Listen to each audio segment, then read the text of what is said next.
So as you know, I've been working on my truck quite a bit here lately, trying to figure out why we got this code that says that the computer is shutting off the oil pressure switch. So it's not sending any oil to the variable valve timing solenoids. And the variable valve timing solenoids is actually a pretty cool device. I've made a couple videos on it. It sends oil to the valves to adjust the valve travel, you know, how much it travels. You know, normal valves, they just open and they shut, open and shut. But if you're at low idle, you don't need that to open all the way. You're wasting fuel. So if you're only opening a little bit on idle, then you're saving fuel and environment and all that stuff. So it's pretty neat.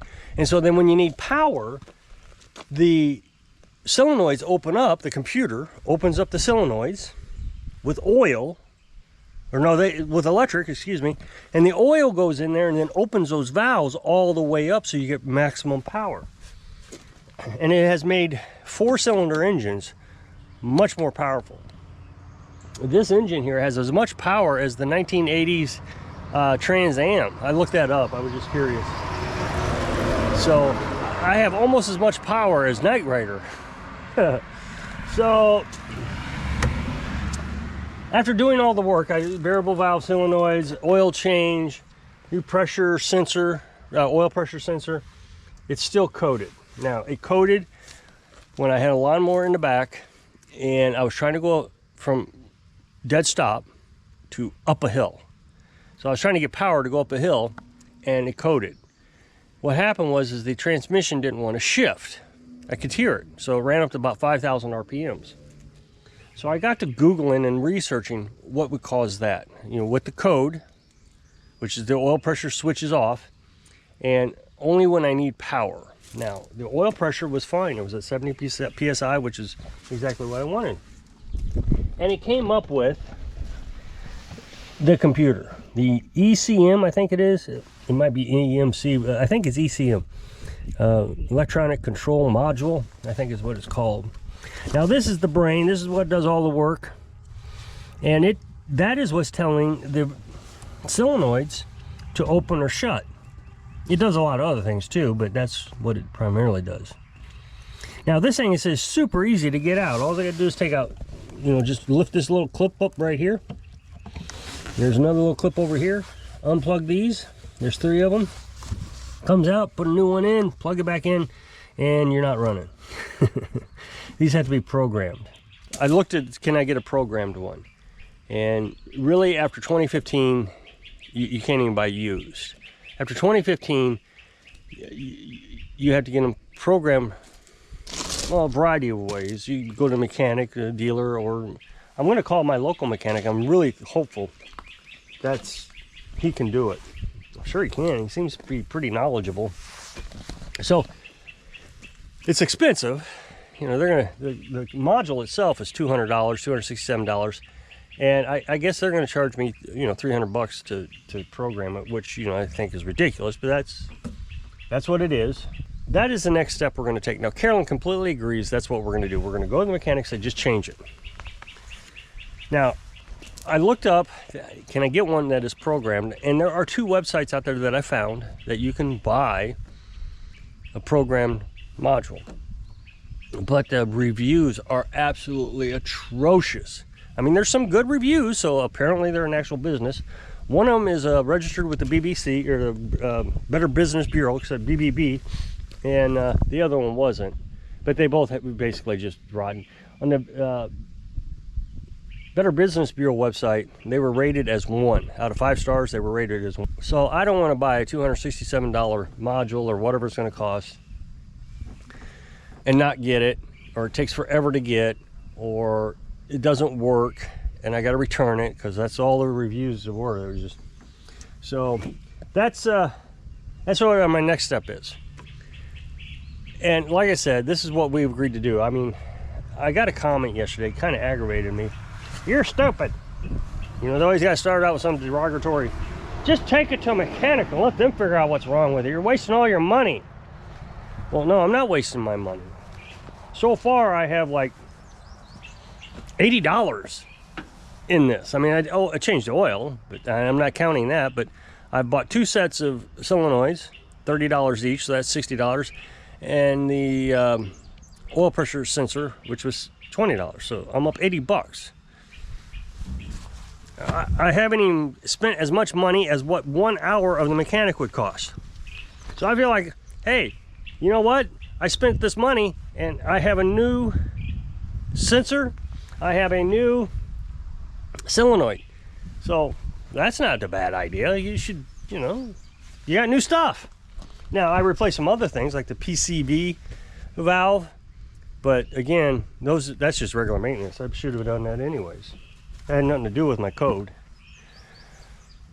So I don't think I'm stupid.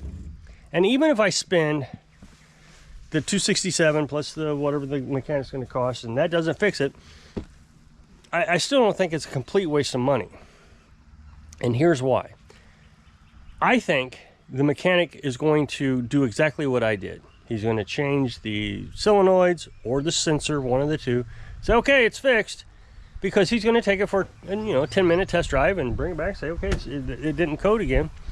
I know it won't code. It takes up to a half hour, and you got to be under certain conditions for it to code. It doesn't just code when you turn it on.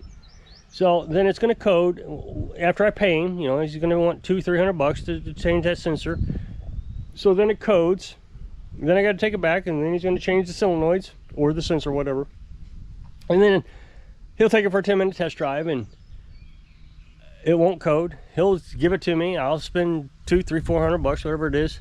And then when the conditions are correct, it will code again. So I'll take it back to him. Then he's going to replace the computer. So now, you know, I'm up to $2,000-4,000 on all this labor and parts that I spent $80 on, plus the computer. So let's just call it another $400 on the computer. So, you know, I'm up to $480 versus thousands of dollars. Oh, mechanics don't do that, because I'm sure I'm going to be called stupid. Well, yeah, mechanics do that. And the way I know is I had a 2008 Chevy Cobalt. Oh, that was a junky car. Yeah, it might have been junky, but I liked it.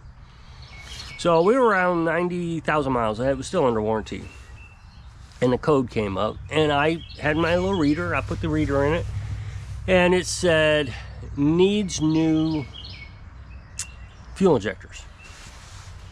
Okay, so we took it to the dealer because it was under warranty still, and he called us up and says, you need new spark plugs, $200. Now think about it, new spark plugs, $200. I was just so taken back by the $200, and he didn't say fuel injectors. I said, well, the code clearly reads fuel injectors. Well, our mechanics are, you know, whatever, certified. They know what they're doing. So are you going to approve the spark plugs? I kept thinking, well, maybe I should just change them. But for $200, I'm thinking, oh, there must be something I don't understand on how to change spark plugs. I know the newer cars you get a little bit more complicated, but that beside the point. So I said, sure, go ahead and change the spark plugs. So he calls me back the next day and he says, well, it coded again, so the spark plugs aren't the issue, and they're going to do the next thing. And I was furious. I said, you want me to pay $200 for spark plugs that the car did not need? I said, well, take them out and put the old ones back in. Oh, no, we already threw them away. Well, I know that, but why are you charging me? I just did not understand. You told me that's what it needed, and it didn't. So now imagine if this wasn't under warranty. So he does another thing, it doesn't work. Does another thing, doesn't work. He ended up, this is a dealer now, should be dealer. They ended up rebuilding the entire upper portion of the engine. New valves, new camshafts, new timing belt or chain or whatever. I mean, just everything. They just threw the book at it, trying to get this code to clear. And they finally got it to clear. I'm sure it was thousands of dollars. I'm sure it wasn't even worth it. They probably should have just yanked the engine out and put a new one in when it was under, you know, warranty. It was ridiculous. So I know how mechanics work. I mean, I'm a lawnmower mechanic, and it's a pretty basic, simplistic setup. It's not too complicated, but sometimes I get it wrong. And I eat the cost of that, personally. When I make a mistake, I eat the cost of that. And if I tell them it's a carburetor, I'm just using this as an example. I tell them it needs a new carburetor, and it turns out that the valves are bad. That's on me. So I do everything I can to make sure I've checked everything, and I do all the diagnostics for free. That way, when I tell them this is what it needs, I'm 90% confident that's what it needs. You know, that Cub Cadet is a perfect example of why people don't trust mechanics. So I got it opened up, and I did all the diagnostics for free, and I told him what it needed. That the valve, the push rod was bent, and there was some work that needs to be done, and I listed out all the prices, and I told him what it was going to be. And I said, now this is an estimate. It could go up, it probably will go up. As I get into it, I'm going to find more problems. So, I mean, I was quite upfront with him. So now that it's all done, I am $65 above what I estimated it at. I didn't think that was terrible. And he's like, well, what are you doing? Going out to eat on my dime? And I didn't charge him any extra labor cost. I listed all the prices of all the parts, and I said, this is the parts list. Well, that's what's odd. You didn't give me that parts list before. You gave me this part list. And I said, I know, but I had to add to it because there was other things that were broke. I can't remember. Oh, the spring was missing. There was a spring that was missing. Anyway, $20 here or there, after 3 purchases, you're already up 65 bucks. So he was upset that I went up into my estimate, even though I told him I was going to. Imagine you telling a customer $200 in spark plugs, and thousands of dollars later, you're starting to figure it out. So that's why I'm doing it this way. I would rather go through it one piece at a time. The last thing I can think of is the oil pump. Now, I've said that many times. It's a $2,000 repair. At which point, we're going to have to make some serious decisions. But in the meantime, we got all these new parts that I don't have to worry about for a while. Now, the other thing is I could go and just get this computer reprogrammed. It may just need to be reprogrammed. What it was is the battery went dead over the winter, and I'm guessing. It's a plausible guess, so don't think I'm just grabbing this out of the air. And it could have shorted out the program on this module. But here's the thing. Let's just assume that we reprogram it. It costs $300 to reprogram it.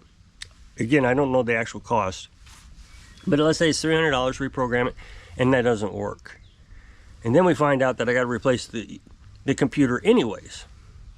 So why not just do it all at once? That way we can just skip the $300 of the reprogramming. So I think this is the best solution. Carolyn and I have bashed our heads up against the wall all night long trying to figure this out. Trying to figure out what could possibly be wrong with it, and what's the best method. Should we just take it to the mechanic, let them figure it out, or should we just go through the process of what Google is telling us? It's not like I'm just making these rash decisions. Oh, I'm just going to do this and that. Every time I think there's an issue, I try to research it, trying to figure out what it could be. And that's exactly what I've done over here. First indication was the solenoids, so we replaced the solenoids. The next step was, when it coated again, the sensor, the oil pressure sensor. The next step was change the oil, which it had just been changed. I mean, it was only through half of its life. But while I was at it, went ahead and changed the solenoids again, just to be safe that everything was done correctly. And so I don't think that we're out of place. I don't think we've done anything more than what a mechanic would probably be doing. So yeah, I'm stupid. I just think people love to spend other people's money, or they even love spending their money and then complain they're always broke. I don't have any money. I can't afford a car. Well, I'm doing the best I can to live a very happy life affordably. So if you'll click this up next box, it'll take you to a video over my other channel. It should be a brand new video today. So if I can inspire you to think it through so you can live your dreams. Thanks for watching.